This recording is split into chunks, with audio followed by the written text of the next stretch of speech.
climate change. Climate change. Climate change. Climate change today.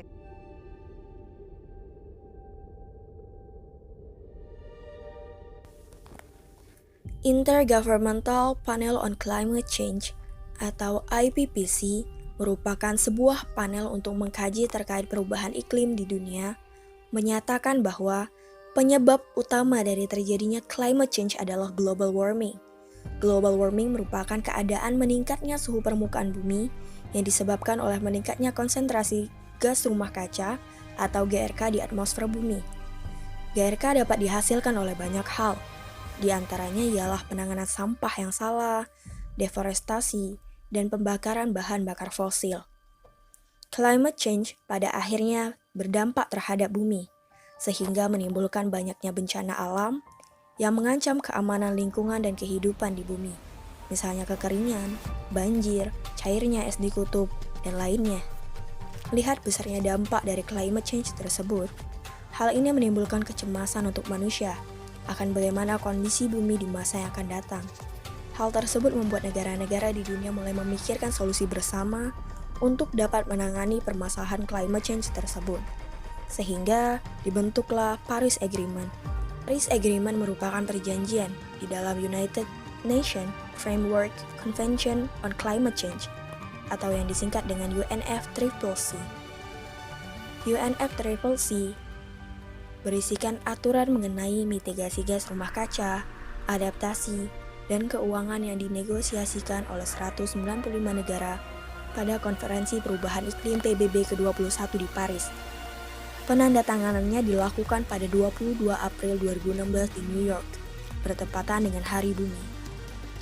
Kemudian, Amerika Serikat yang merupakan negara dengan penghasil emisi karbon terbesar kedua di dunia pada tahun 2016, memutuskan untuk keluar dari Paris Agreement. Dalam pendapat saya, untuk memenuhi tugas serius saya untuk melindungi Amerika Serikat dan warganya, kami akan menarik diri dari kesepakatan iklim Paris. Intinya adalah bahwa kesepakatan Paris sangat tidak adil pada level tertinggi di Amerika Serikat. This convention was approved by 195 countries represented of the 21st Century United Nations Climate Change Conference in Paris. And to these countries that are presented are Spain, France, China, Germany, and Indonesia. Mundurnya Amerika Serikat dari perjanjian ini bukanlah hadiah untuk Cina, India, ataupun Eropa. Melainkan ini adalah masalah bagi semua orang. Maka dari itu, kami selaku perwakilan dari negara Cina sangat menyayangkan atas aksi keluarnya Amerika dari perjanjian ini. Climate change adalah permasalahan bersama, maka hal tersebut seharusnya juga ditangani secara bersama. Keluarnya Amerika Serikat dari Paris Agreement akan lebih menyulitkan negara-negara lainnya dalam penanganan terhadap climate change, apalagi dengan fakta bahwa Amerika Serikat merupakan salah satu negara dengan penyumbang emisi gas terbesar di dunia. Kami sangat menyayangkan atas keputusan US untuk keluar dari Paris Agreement. Hal ini merupakan kesalahan besar untuk planet kita di masa depan, dan kami tidak menyangka bahwa US lebih memilih bidang ekonomi daripada isu lingkungan. Dengan keluarnya US dari Paris Agreement tidak dapat menutup kemungkinan bahwa akan mempercepat perubahan iklim terjadi. Ini saya sebagai perwakilan Spanyol yang juga merupakan salah satu negara dalam Uni Eropa menegaskan kami tidak mendukung dan tidak akan mengikuti keputusan Trump. Kami akan tetap mematuhi perjanjian Paris. Kami, bangsa Indonesia, sangat kecewa dengan keputusan yang dibuat oleh Trump. Keputusan ini begitu egois serta tidak memikirkan nasib-nasib bangsa lainnya. Sebagai bangsa yang bertahan hidup dengan mengedepankan hasil agraria serta bangsa pemilik paru-paru dunia, kami menghendaki adanya aksi kolektif antar seluruh negara di dunia untuk bersama menekan laju tingginya emisi yang menyebabkan pemanasan global terjadi. Untuk Indonesia sendiri, setiap kali pemanasan global terjadi, kami akan mengalami kekeringan dan petani kami akan mengalami gagal panen. Hal ini akan mengancam keamanan manusia serta ketahanan pangan yang kami miliki. Kemudian untuk lahan gambut kami akan dengan sangat mudah terbakar dengan sendirinya ketika lahan begitu kering dan pemanasan global terlalu tinggi. Kami mengharapkan kerjasama antar seluruh negara untuk mampu bekerja sama, bersama-sama menyepakati untuk mengurangi emisi yang berlebih. Walaupun statement yang telah dikeluarkan oleh Amerika Serikat tidak akan memberhentikan Indonesia untuk melakukan penyusunan perjanjian internasional dengan UNFCCC terkait perubahan iklim. Seperti yang diketahui, Indonesia juga merupakan salah satu negara penyumbang emisi karbon terbesar di dunia. Walaupun begitu, Indonesia tetap melanjutkan perjanjian internasional dengan UNFCCC terkait perubahan iklim. Dalam perjanjian internasional itu sendiri, terdapat beberapa tahap dalam mencapai persetujuan antar sesama pihak, yaitu perundingan, penandatanganan, hingga nantinya ada yang meratifikasi perjanjian internasional tersebut.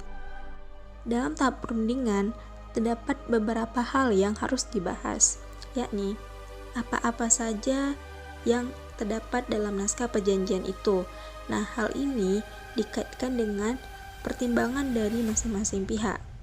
Pihak Indonesia sendiri menyatakan bahwa isu climate change ini ataupun perubahan iklim harus mengingat kepada kebutuhan-kebutuhan para pihak negara-negara berkembang, di mana negara-negara yang masih sangat rentan terhadap dampak yang dirugikan dari perubahan iklim.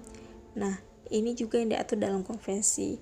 Kemudian harus memperhatikan sepenuhnya adanya kebutuhan spesifik dari negara-negara berkembang terkait pendanaan dan transfer teknologi.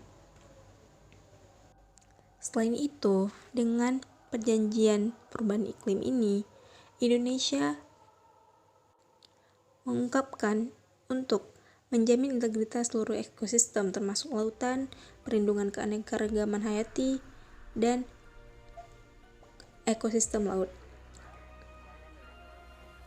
Indonesia sendiri melakukan perjanjian internasional ini untuk mengurangi emisi gas karbon yang pada sebelum-sebelumnya Indonesia telah berkontribusi banyak dalam menyumbang emisi karbon bagi dunia ini. Oleh karena itu, Indonesia berupaya untuk mengurangi emisi karbon. Sadar bahwa tujuan dari perjanjian ini adalah untuk mengantisipasi dampak merugikan dari perubahan iklim yang merupakan ancaman besar bagi kehidupan manusia dan lingkungan. Untuk itu, sudah menjadi kewajiban bagi Indonesia sendiri untuk melindungi setiap warga negaranya. Dan Indonesia juga menyadari bahwa sebelumnya Indonesia telah menyumbang emisi karbon. Kemudian ketika para pihak telah menyetujui apa-apa saja yang terdapat dalam naskah perjanjian tersebut, akan dilanjutkan ke tahap selanjutnya, yaitu tahap penandatanganan. Nah, tahap penandatanganan ini diakhiri dengan penerimaan naskah dan pengesahan naskah tersebut. Apabila konferensi tidak menentukan cara pengesahan, maka pengesahan dapat dilakukan dengan penandatanganan yang bersifat sementara. Nah, dengan menandatangani suatu naskah perjanjian, berarti suatu negara telah menyetujui untuk mengikat diri pada suatu perjanjian tersebut.